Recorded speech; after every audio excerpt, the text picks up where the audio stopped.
मैं तुझे प्रथम गिनती में गिनाता हूं, देवताओं का आधिपत्य तुझे प्रदान करता हूं, सारे देवों में तू प्रथम गिनती में गिना जाएगा, प्रथम पूज्य माना जाएगा। बस शंकर भगवान ने वर दिया।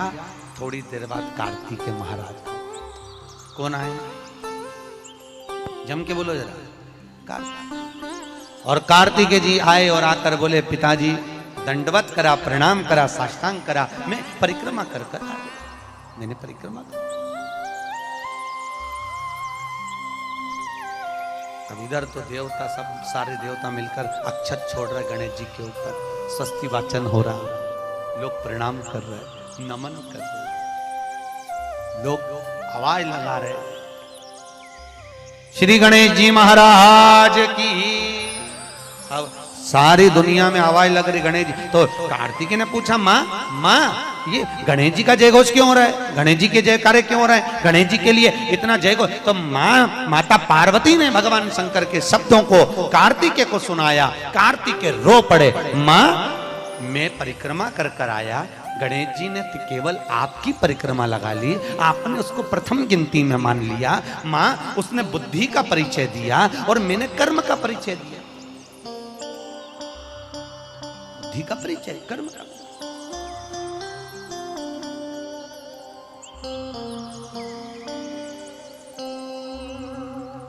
मैंने कर्म का। महाराज व्यक्ति को उसके भाग्य का मिलता है कि कर्म का मिलता है? जल्दी बोलो।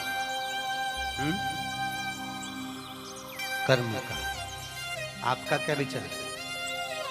ये लोग तो बहुत दूर बैठे हैं इसलिए इनसे पूछे नहीं दिया। व्यक्ति को उसके भाग्य का मिलता है कि कर्म का मिलता है? पुरुषों से भी पूछने का मन है मेरा भाऊ, बोलो तो सही कि उसके कर्म का मिलेगा कि भाग्य का मिलेगा? है? दोनों का मिलेगा। मेरी माताएं जीजियां बिल्कुल सही कह रही है, दोनों का ही चाहिए। काय का भाग्य का और कर्म, ये दो हैं।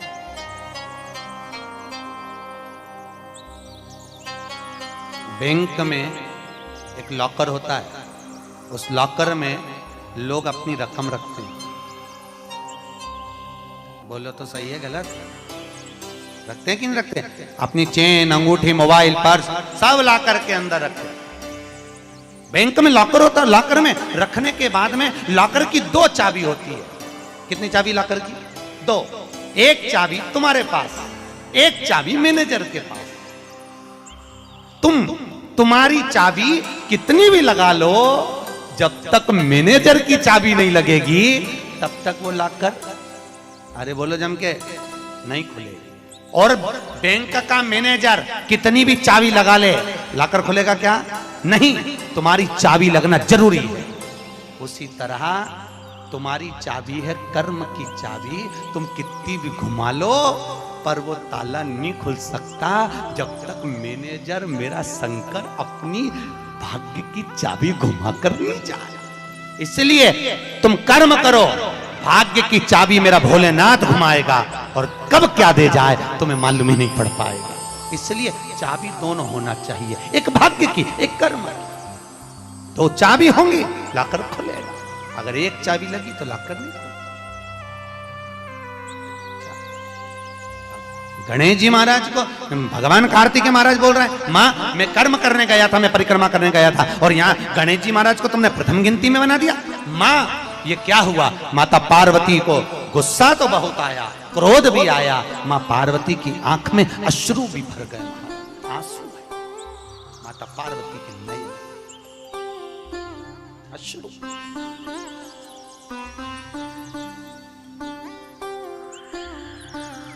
मां खड़ी हो गई। माता पार्वती ने आज खड़े होकर भगवान भोलेनाथ जी से निवेदन करा, आपने अपनी जिंदगी की ये गलती कर दी। क्या गलती? शंकर भगवान पूछ रहे हैं, कौन सी गलती? तुमने गणेश जी को प्रथम गिनती में बना दिया, कार्तिकेय भी तो गया था। अगर कुछ थोड़ा सा आशीर्वाद रखना था तो कार्तिकेय के लिए रखना था, पर तुमने केवल गणेश को प्रथम गिनती में बनाया है, ये तुम्हारी गलती है। तो गणेश जी ने परिक्रमा भी तो करी है। माता पार्वती खड़े होकर शंकर भगवान से बोली, भोलेनाथ मैंने अपनी जिंदगी में आपसे कभी कुछ नहीं मांगा, पर आज तुम्हारी यह पार्वती तुमसे एक वर चाहती है। शंकर भगवान ने कहा, मांग, तुझे क्या चाहिए? पार्वती कहती है, आज के बाद तुम्हारी कभी पूर्ण परिक्रमा ना लगे, आज के बाद तुम्हारी कभी पूर्ण प्रदक्षिणा ना हो। पूर्ण नहीं, कौन ने मांगा? जम के बोलो। शंकर की पूर्ण प्रदक्षिणा माता पार्वती ने कह दिया, भोलेनाथ आज के बाद, क्योंकि तुम भोले हो, तुम्हारे आसपास कोई घूम लेता है, तुम उसको कुछ भी निकाल कर दे देते हो। होता है, दो बहुएं होती हैं, एक बहू रहती है पूना में, बोलो कहाँ, मुंबई या पूना, और दूसरी बहू तुम्हारे साथ रहती है।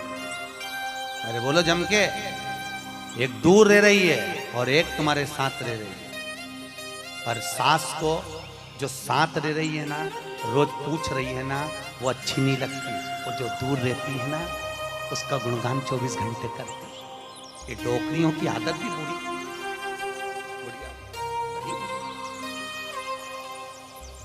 जो पास रह रही वो अच्छी नहीं लग रही, जो दूर रह रही ना, वो दिवाली पे आती है, बस दिवाली पे 30 त्योहार पर आती है, और दिवाली पे आते और आके पल्लू वल्लू लेके मम्मी जी मम्मी जी मम्मी जी करके आई आई करके बस 2-4 बार इधर उधर घूमेगी, और सास इतनी खुश हो जाएगी, तुरंत अंगूठी निकाल के रख ले।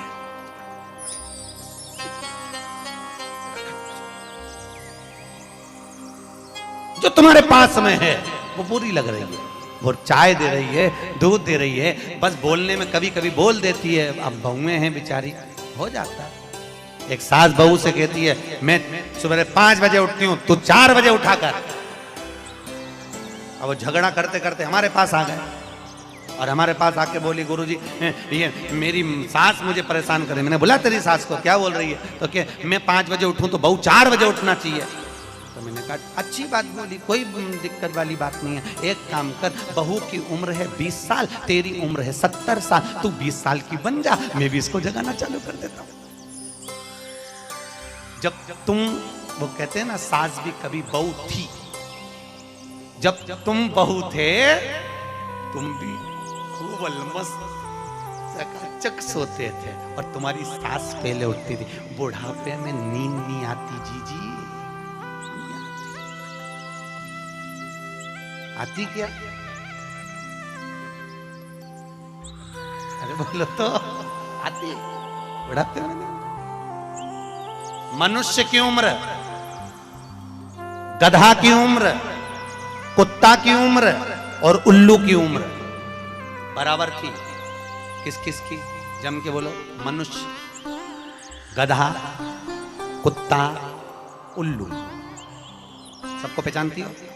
ठीक है, सबकी उम्र बराबर है, 40-40 साल।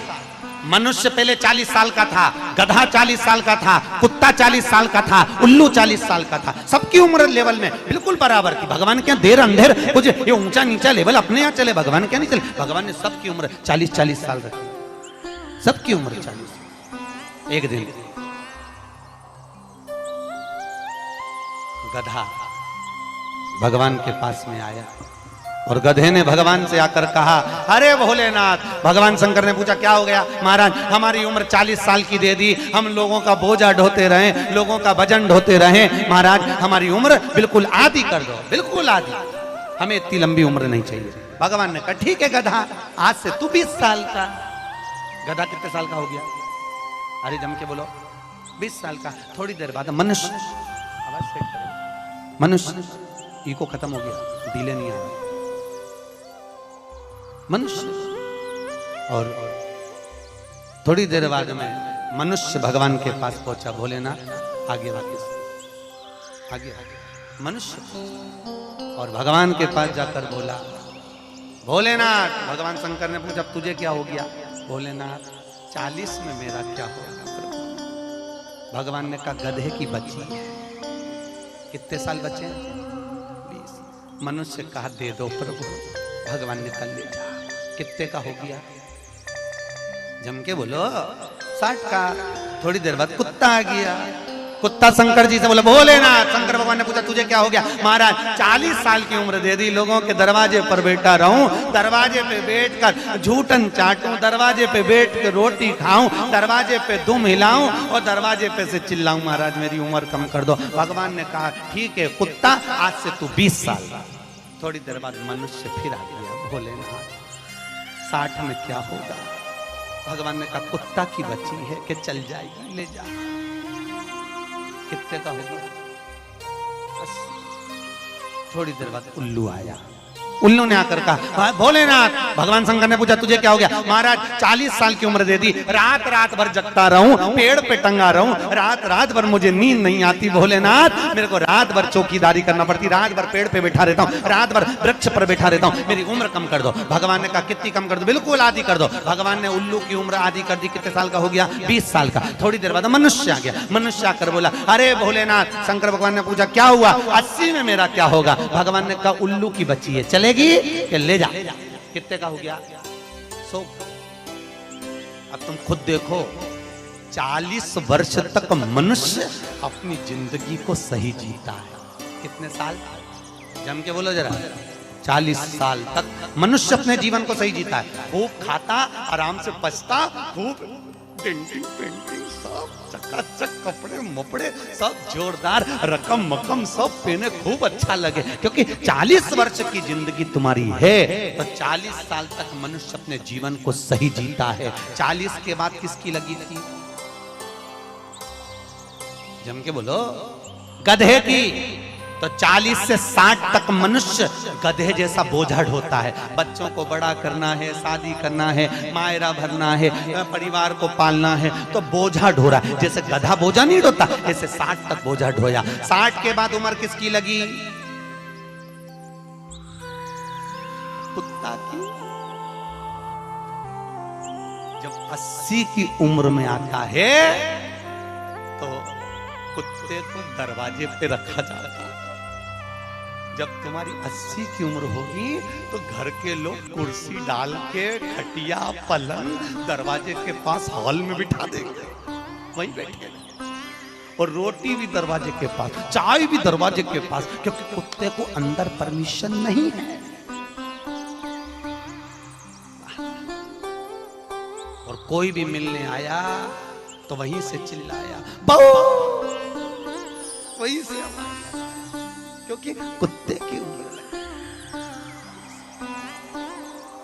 वहीं से। अब कुत्ते के बाद में 80 के बाद 80 से 100 उल्लू की। डॉक्टर साहब क्या गई? डॉक्टर साहब मुझे रात में नींद नहीं आती। डॉक्टर साहब ने टेबलेट दे दी, नींद की गोली दे दी, डॉक्टर साहब ने इंजेक्शन लगा दिया। कितने भी अच्छे अच्छे डॉक्टर को दिखा लेना, पर 80 से 100 साल की जब उम्र होगी डॉक्टर को क्या मालूम कि किसकी लग गई। शिव महापुराण कहती है 80 से 100 में कितनी भी दवाई खाओ, कितने भी इंजेक्शन लगवाओ, पर रात्रि को नींद नहीं आएगी। गोली खा भी लोगे तो रात के 1:30-2 बजे तक चकाचक सोएगी, 2 बजे के बाद उल्लू जैसी बैठी रहेगी।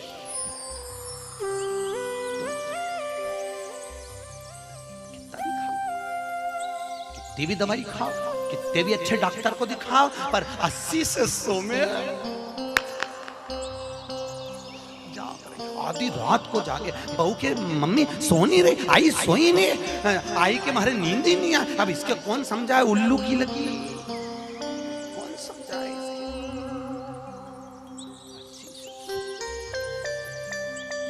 अपन तो सब कथा छोड़ो, अपन अपनी कथा पे आओ। चलो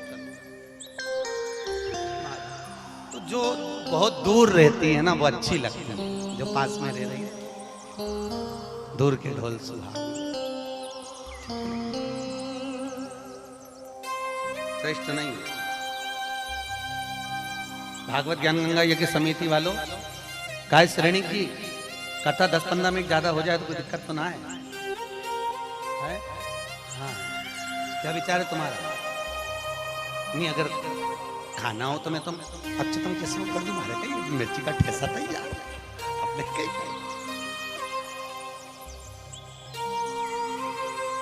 नमकीन चावल आज तो कब तक निपटा।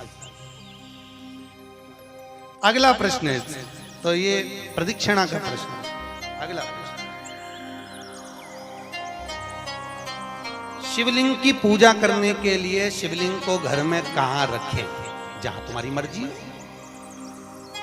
अब ये तो भगवान शंकर को पूजा घर में रखो ना, जहां पूजन होती है, जहां देवता बैठा हुआ रखो।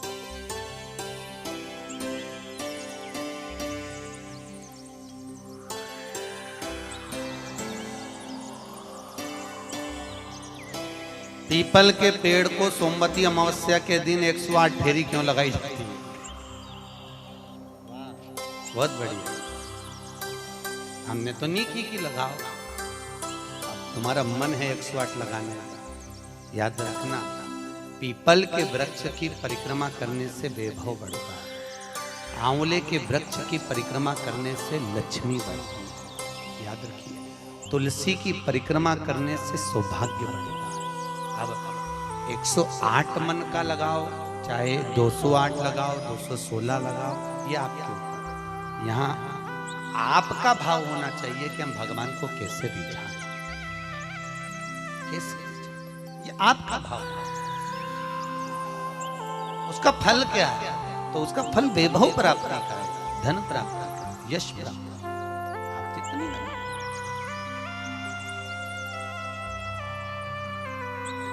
ऋषभदेव जी के पुत्र श्री भरत जी महाराज अपनी योनि से छूटे तो हिरण की योनि में गए।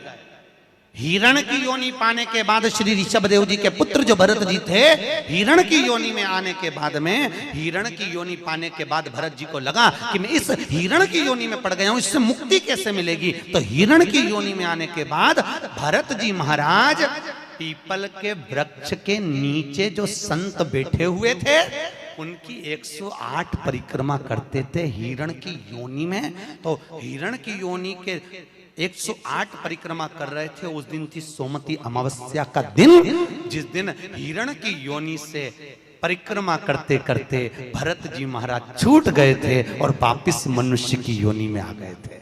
ये 108 परिक्रमा का फल है। ऋषभ जी के पुत्र हिरण की योनि से छूटकर परमात्मा की भक्ति को मनुष्य देह मिल गई। शायद हो सकता है हम मानव की देह में हैं और मनुष्य की देह में आकर अगर हम भगवान की 108 परिक्रमा लगाते हैं, हम भगवान का भजन करते हैं, 108 परिक्रमा के अंतर्गत हम डूबे रहते हैं, तो हो सकता है मनुष्य की योनि से छूटकर हम देव योनि में चले जाए, भगवान की परास प्राप्त हो जाए। मां तो शास्त्र कह रहा है, अंजना माता गौतम बाबा से कहने पर शंकर की आराधना कर रही है। और आराधना करी माता अंजना ने, शिव जी की आराधना करी, शंकर की जब आराधना करी, शंकर का अभिषेक करा, भगवान भूत भावन प्रसन्न हो गए और शंकर भगवान ने उसी समय माता अंजना को वर प्रदान करा, तो चिंता मत कर, तेरे घर में पुत्र होगा। पुत्र, तू क्यों चिंता कर? भगवान शंकर जब भी देते हैं छप्पर के देते हैं। भगवान कृष्ण के यहाँ कितने बच्चे दिए? 1,77,086। अब अंजना माता के यहाँ भगवान संतान दे रहा है। भगवान अंजना माता के यहाँ हनुमान जी महाराज कितने भाई थे? माता अंजना के गर्भ से जो संतान हुई थी, हनुमान जी महाराज सगे भाई कितने थे? हनुमान जी कितने भाई? अरे बोलो तो सही, हनुमान जी भाई कितने हैं? सगे भाई कितने हैं हनुमान जी महाराज? तो अंजना माता ने जब भगवान शिव की आराधना करी, शंकर की जब आराधना करी, तब भगवान शंकर प्रसन्न हुए। समय बीता, माता अंजना के गर्भ में भगवान शंकर के तेज पुंज को पवन देव ने ले जाकर माता अंजना के गर्भ में स्थापित करा। स्थापित करने के बाद पूर्णिमा के दिन, चैत्री पूर्णिमा के दिन, भगवान अंजना माता के गर्भ से शंकर का ही एक अवतार श्री हनुमान जी महाराज प्रकट हुए हैं। महाराज श्री हनुमान जी महाराज की। हनुमान जी सगे भाई हैं 6। कितने भाई हैं? 6 सगे भाई। सबसे पहले नंबर हनुमान, फिर गतिमान, केतुमान, धृतिमान, यतिमान, ऐसे हनुमान जी महाराज के 6 भाइयों का क्रम वर्णन किया गया। कितने भाई हैं? 6। हनुमान जी महाराज का एक भाई है जिसका नाम है गतिमान। क्या नाम है? गतिमान। और जिसके यहां पर फैक्ट्री हो, किसी भी तरह की फैक्ट्री हो, चाहे वो नट बोल्ट की हो, पानी की हो, किसी भी तरह की फैक्ट्री हो, अगर फैक्ट्री में जरा सी भी तकलीफ आती है तो हनुमान जी महाराज के उल्टा पांव, लेफ्ट पांव के नीचे का सिंदूर लाकर गतिमान का नाम लेकर अगर फैक्ट्री पर स्वस्तिक बना दिया जाता है तो वो फैक्ट्री धड़ाके से चलना चालू हो जाती है, कभी खराब नहीं होती, कभी परेशान नहीं करती। महाराज गतिमान, हनुमान जी के 3 नंबर का भाई गतिमान का नाम। ये जो राजनेता होते हैं ना, जब चुनाव लड़ने के लिए जाते हैं और उन्हें विजय प्राप्त करना है तो विजय पाने के लिए वो एक ही काम करते हैं। हनुमान जी के 3 नंबर का भाई गतिमान, उस गतिमान के नाम से जो व्यक्ति युद्ध करने के लिए जा रहा है या विजय पाने के लिए जा रहा है, अपने बराबर का लच्छा जानते हो, नाड़ा मोली, उसको नाप कर गतिमान के नाम से लपेट कर हनुमान जी के मंदिर में रख देता है और उस मोली को फिर अपने हाथ पर बांध लेता है, तो वो हार नहीं सकता, विजय ही प्राप्त करेगा। गतिमान का इतना प्रभाव है, चाहे कुछ भी। गतिमान है, वो नीचे नहीं गिरने, उसकी प्रखरता गतिमान। श्री हनुमान जी महाराज का प्रागट्य हुआ, अंजना माता के गर्भ से श्री हनुमान जी महाराज प्रकट हुए। पवन तनय संकट हरन मंगल मूर्त रूप, राम लखन सीता सहित हृदय बसौ सुर भूप। श्री हनुमान जी महाराज प्रकट हुए। देवताओं ने पुष्पों की वृष्टि करी, गंधर्व गान करे, अप्सरा नृत्य करी, चारों तरफ सुख समाहित हुआ। श्री हनुमान जी महाराज की। हनुमान जी महाराज प्रकट हुए। प्रबल रावण को मारने में सबसे ज्यादा सहयोग किसने करा था? अरे जम के तो बोलो, हनुमान जी। पूरी पृथ्वी पर सबसे ज्यादा मंदिर किसके हैं? बोलो तो हनुमान के।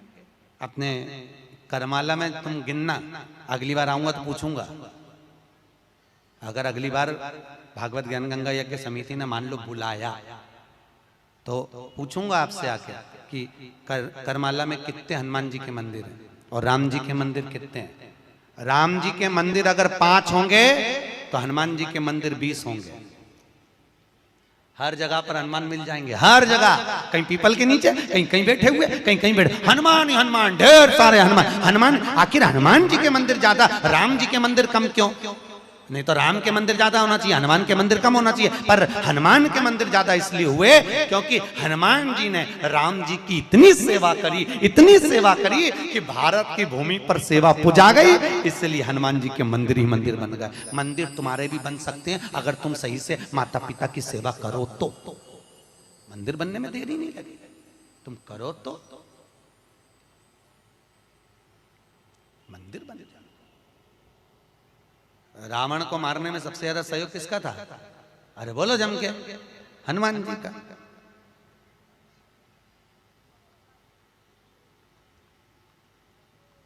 राम जी ने रावण की नाभि में बाण मारा था कि नहीं मारा था?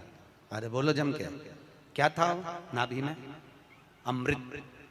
तो जब रावण की नाभि में राम जी महाराज बाण मार रहे हैं तो रावण क्यों नहीं मर रहा? मर जा रावण, क्योंकि नाभि में अमृत है, वो तो सूख चुका है, मरे ना। फिर मरता क्यों नहीं है रावण? क्यों नहीं मरा रावण? राम जी से 10 मुख हो गए फिर भी नहीं मर पाया, फिर तैयार। फिर विभीषण कह रहा है कि ये रावण की नाभि में अमृत है, मारो, और राम जी बाण पर बाण छोड़ रहे हैं तो रावण नहीं मर रहा, धराशायी होकर नहीं गिर रहा, वहीं की वहीं खड़ा है, स्थिर की स्थिर, मरने को तैयार ही नहीं है। ये भी बड़ी विचित्र सिचुएशन है। मर ही नहीं लिया। चिंता लग गई हनुमान जी को युद्ध देखते देखते। हनुमान जी महाराज समझ गए जरूर कोई बात है जिससे ये रावण नहीं मर गया। भगवान ने इतने बाण छोड़ दिया नाभि में, विभीषण करे नाभि में मारो, नाभि में ही भगवान मार रहे हैं तो भी नहीं मर रहा। हनुमान जी महाराज ने देखा युद्ध अपनी जगह चलता रहेगा, हनुमान जी गए लंका के अंदर पहुंच गए। एक पंडित जी का रूप रखा, संत का रूप रखा, गुरु का रूप रखा और ब्राह्मण का रूप रखकर हनुमान जी अंदर आए लंका में। और लंका में सब लोगों के हाथ देखने लगे, हाथ दिखाओ। अब सही सही बताएं, हनुमान तो हनुमान, सबका भाग्य बता रहा है। इतने में मंदोदरी के पास खबर पहुंच गई कि लंका में कोई ऐसा विद्वान पंडित आया है जिसको हाथ दिखा तो भाग्य बताता है। मंदोदरी निकल कर बाहर आ गई। मंदोदरी ने आकर कहा, ब्राह्मण देवता मेरा हाथ देखकर बताओ कि मेरा भाग्य क्या कहता है। इतने में हनुमान जी ब्राह्मण के रूप में थे। हनुमान जी ने कहा, पंडित जी बोले ब्राह्मण के रूप में, हनुमान जी बोले तेरे पति के ऊपर काल मंडरा रहा है और तेरा पति मरने को तत्पर खड़ा है। पर सुन ए स्त्री, तेरा पति इतनी जल्दी नहीं मर सकता, क्योंकि तेरे पति के पास जरूर कोई राज की बात है। इतने में मंदोदरी बोली, पंडित जी आपने बिल्कुल सही कहा, एक ऐसी राज की बात है, मेरा पति मर ही नहीं सकता। हनुमान जी तुरंत बोले, वो राज की बात या तो मैं जानता हूं या तू जानती है। इतने में मंदोदरी बोली, पंडित जी बिल्कुल सही बात है, जब मेरे पति रावण ने तप करा था, ब्रह्मा जी से वर मांगा था, तो ब्रह्मा जी ने कहा मांग तुझे क्या चाहिए, तो रावण ने कहा कि मैं अमर हो जाऊं, तो ब्रह्मा जी ने कहा ऐसा नहीं हो सकता, तो रावण ने कहा मेरी नाभि में अमृत दे दो, रावण को अमृत दे दिया। तब रावण ने कहा इतने में संतुष्टि नहीं होगी, एक बार और दीजिए, मुझे एक ऐसा बाण दो जिस बाण के लगने से नाभि में अमृत सूखे और मैं मरूं। मंदोदरी